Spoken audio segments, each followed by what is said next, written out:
Magandang hapon po sa lahat, sa aking mga idol followers. Pagbati po sa inyong lahat.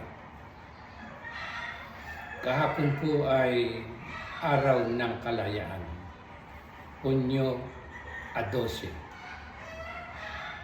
At minakilala po ako ng mga tao na may kaugnayan sa tinatawag na kalayaan.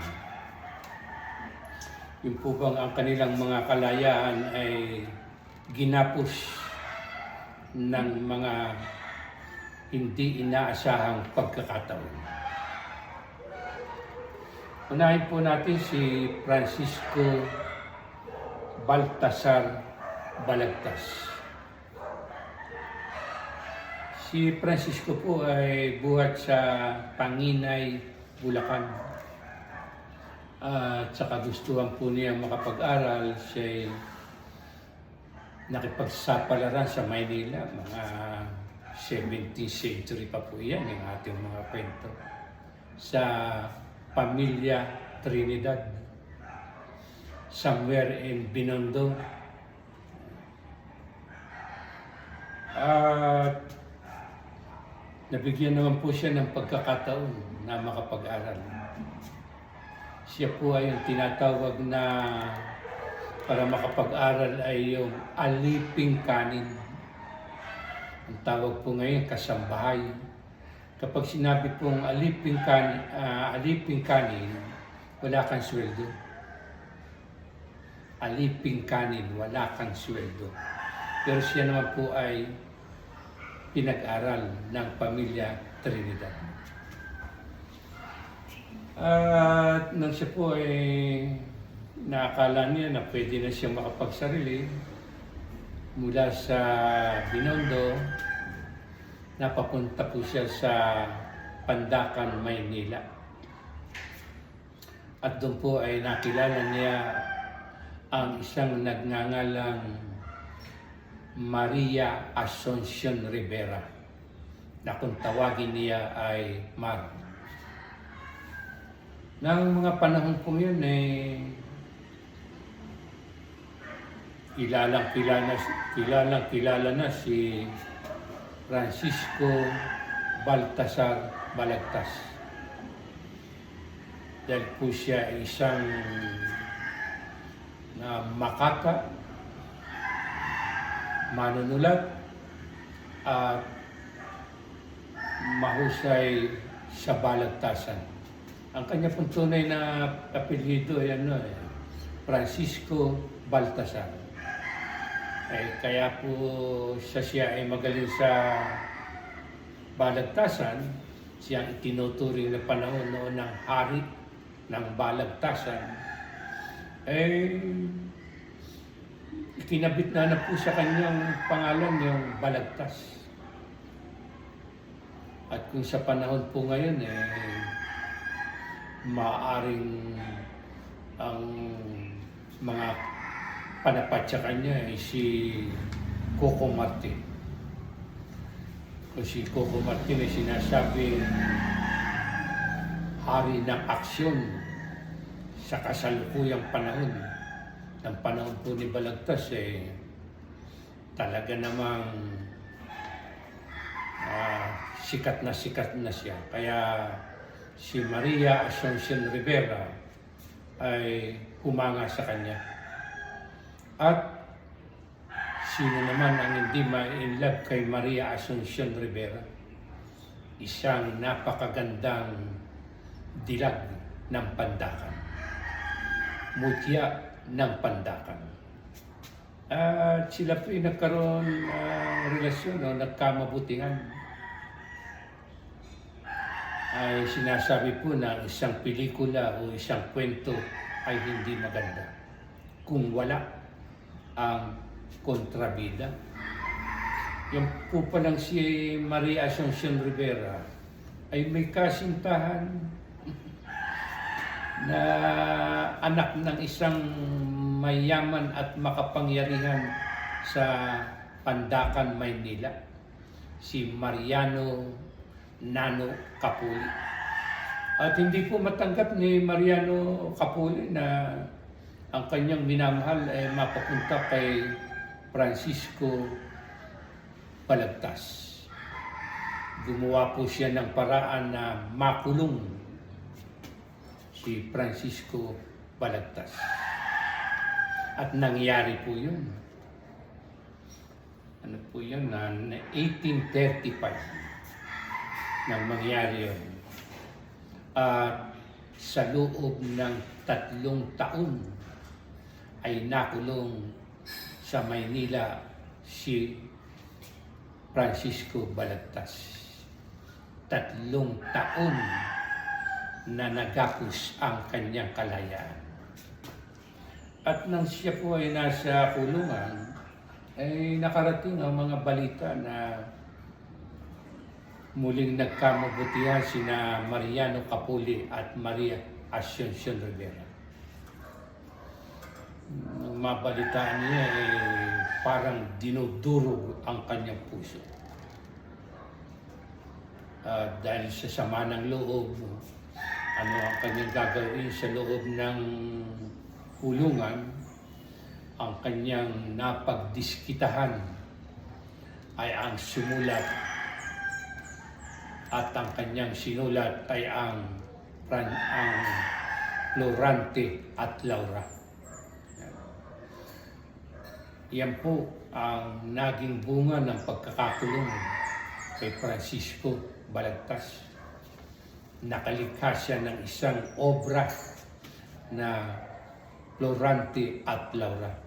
At ang aklat po na yan ay tinuring na classical. Kapag sinabi kong classical, ang mensahe ay bagay sa lahat ng panahon at sa lahat ng pook. Hated in all places and times, sa lahat ng panahon. Siya nga po riyan ay ang anak na di paluin, magulang ang paluluhain. Yan po. At ang isa pa na laman ng Florante at Laura ay pag-ibig na makapangyarihan kapag nasok sa puso ninuman, hahamakin ang lahat, masunod ka naman. Hindi lang po yan nangyari ng panahon ni Balagtas. Hanggang ngayon po, nangyayari ang sinabi niya. Pag-ibig, hahamakin ang lahat, masunod ka lamang. At yan po ang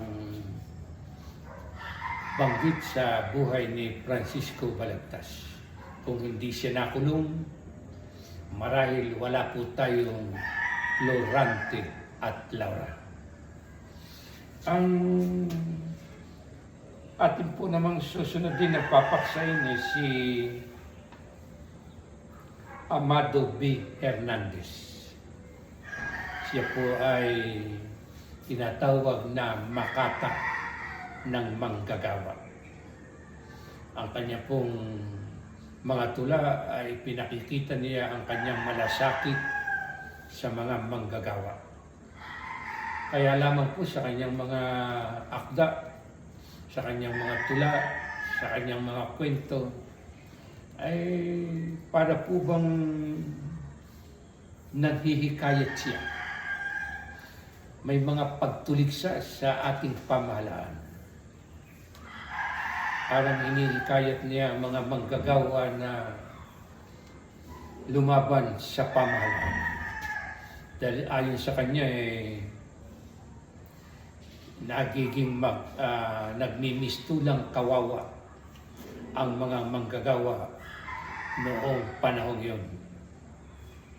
At dahil nga sa ang kanyang tula ay mapanghamon, ay kinasuhan siya ng treason, sedition, na yun nga, may paglaban sa pamahalaan, at siya ay nakulong sa munting lupa. At Dahil nga po diyan sa pagkakakulong sa kanya, ay nakulong ang kanyang katawan. Subalit tong kanyang diwa ay hindi naman nakulong. Patuloy pa rin siya ng pagsusulat na may parang may paglaban sa pamahalaan. Ewan kung bakit nakakalabas pa yung kanyang mga sinulat na yun.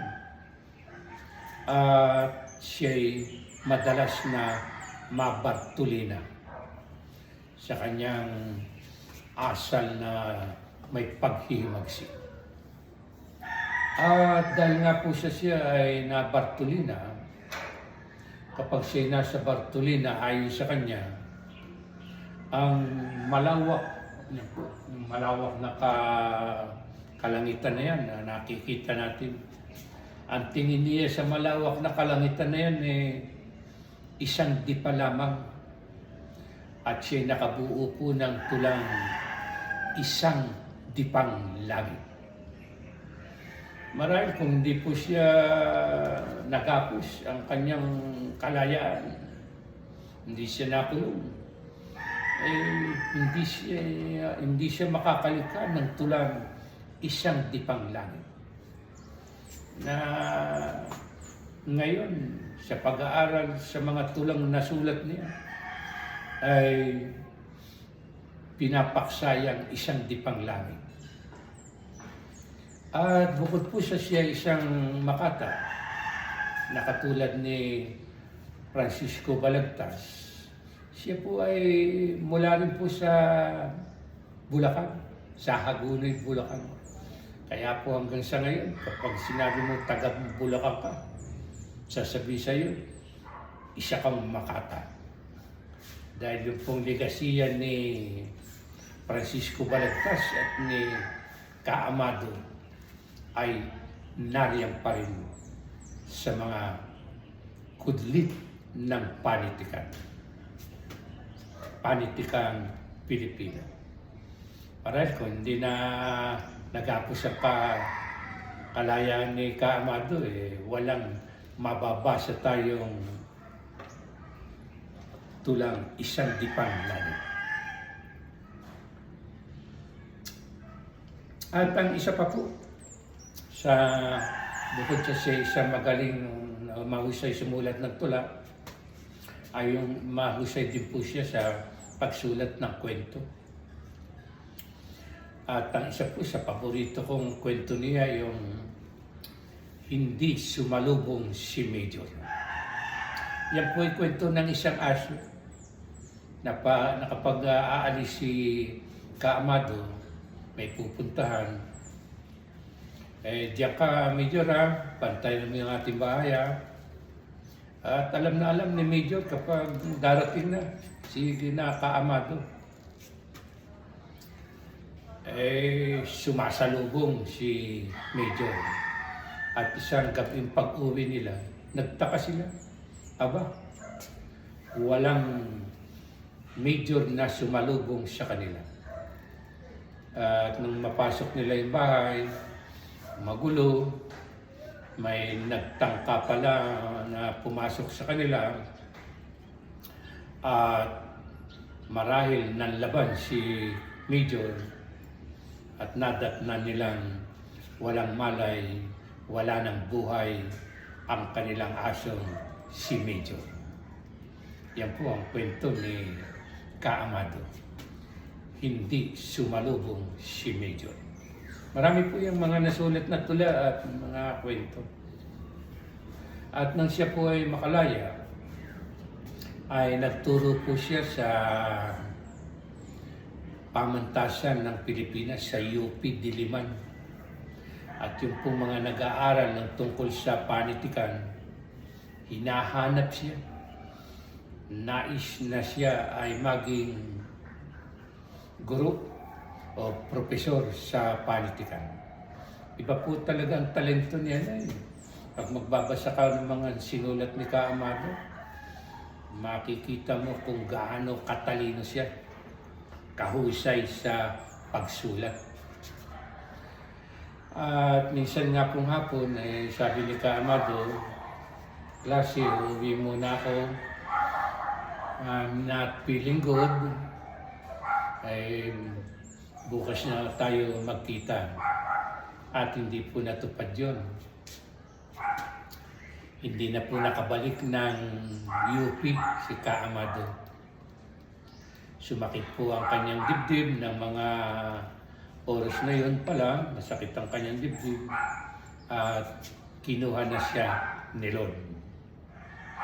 At sa kanyang paglisan ay katulad din ni Balagtas na may iniwan yung Florante at Laura, at si Ka Amado naman ay ang isang dipang langit.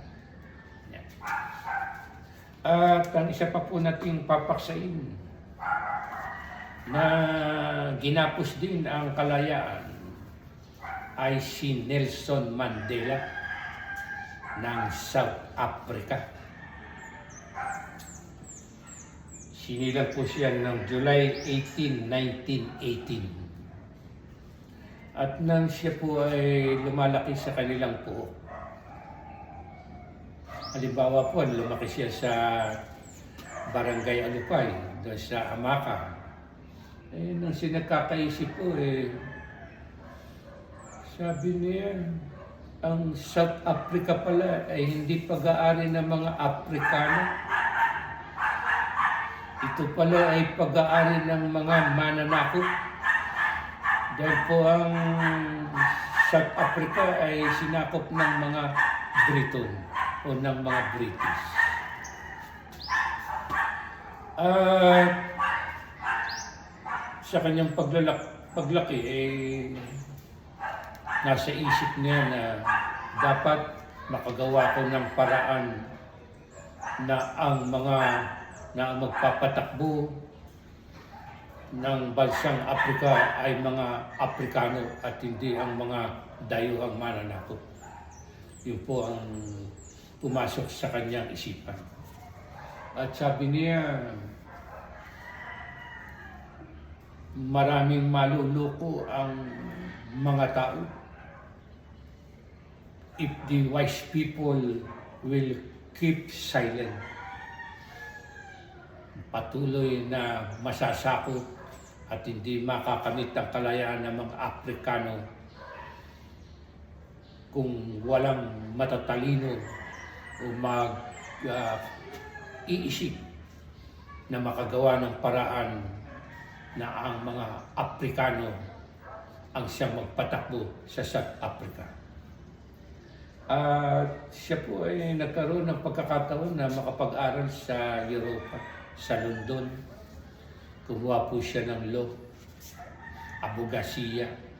Hindi ang kanya pong purpose maging isang kilalang abogado de Campanilla. Babayaran siya ng limpak-limpak na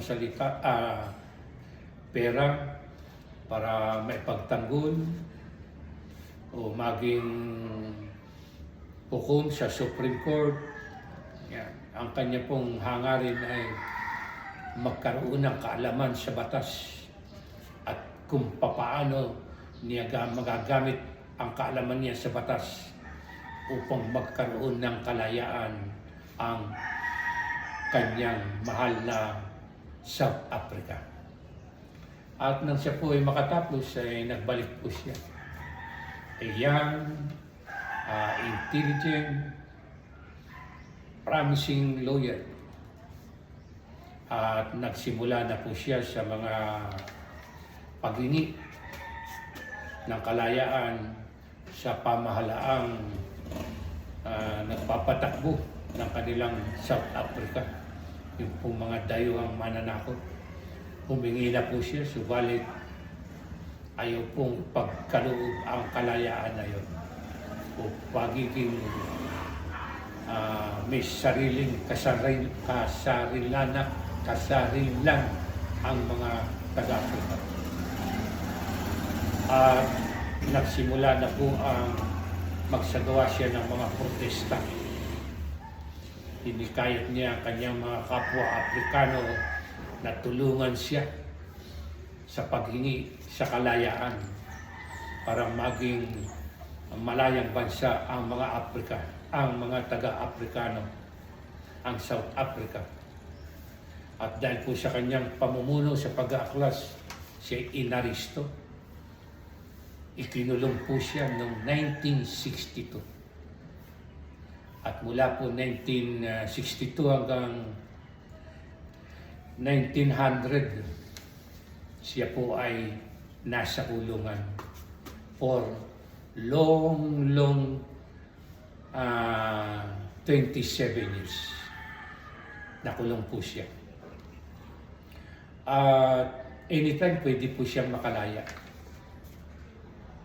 Nung po siya nasa kulungan, bihirang payagan siya madalaw, makausap, wala po. Pero ang sabi po sa kanya ng pamahalaan, anytime makakalaya ka. Huwag ka na lamang humingi ng kalayaan para sa iyong bansa. Yan. Pero hindi po siya pumayag. Ipinagpatuloy po niya ang laban. At noong nga pong 1900, siya ay lumaya. At noong 1993, patuloy pa rin siya sa pagsisikap na magkaroon ng kalayaan ang South Africa. At noong 1993 po, 1993, ay nagawaran siya ng Nobel Peace Prize Award.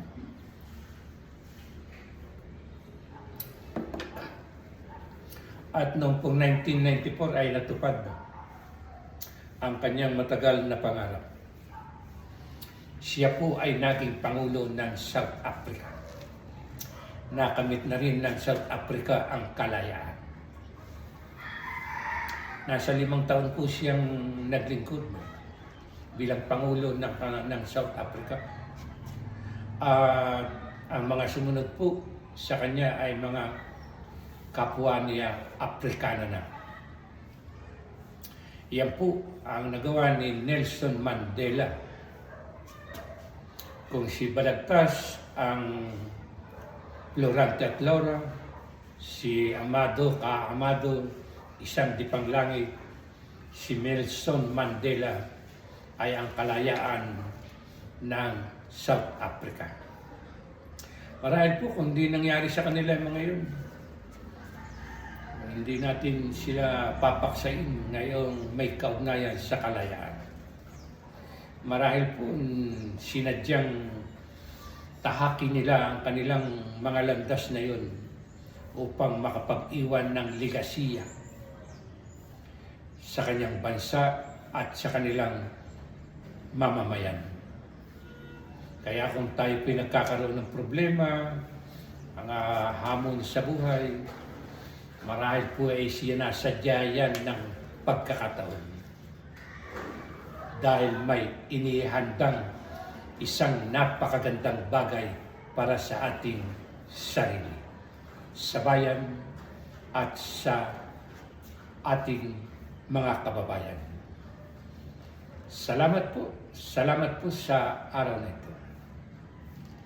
At tulad po ng dati, subscribe po kayo sa aking YouTube channel at sa aking Facebook page at sa aking bagong account na Strong Basti Series.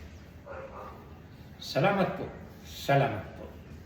Pagsaludo sa mga magigiting na bagamat ginapos ang kalayaan ay nag-iwan naman ng magagandang legasiya sa kanilang mga kababayan at sa bansa.